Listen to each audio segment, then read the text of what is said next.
to say a big, huge thank you for allowing us to have a safe space and inviting us today. And Rachel as well. Big love.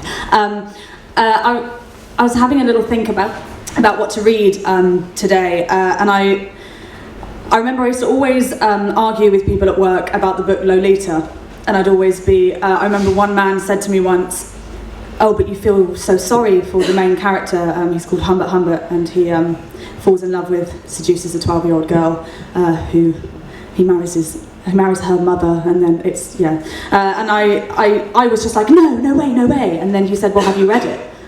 And I said, "No."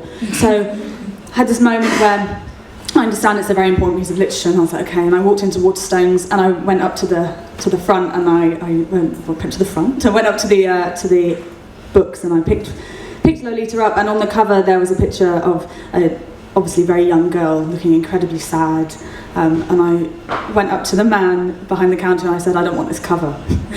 I said, do you have another cover on the book?" I said, I don't, this is really quite horrible. I was like, "I don't want this cover." And I made him stalk the whole store and get another one, bless him. So this is for the man in Waterstones. Sorry, I don't think you quite got it. I told him I'd write a poem about it. I was like, "Mate, I'll write a poem." Should have looked at his name badge, I'm such an idiot. This is called "Tell Me I Asked for It," for Lolita and the man in Waterstones. I refused to buy the copy with the young girl's photograph on the cover.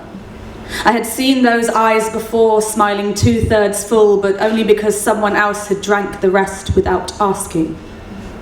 My first copy was bought as a gift by a man with therapist's knuckles and no PhD, who thought underage was just a bourgeoisie term that if your muse is too old, then you're faking it.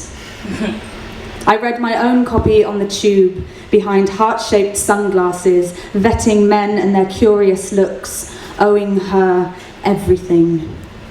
Writing a novel is not punishment enough. Humbert, your heart is rotten, and your poetry fucking sucks.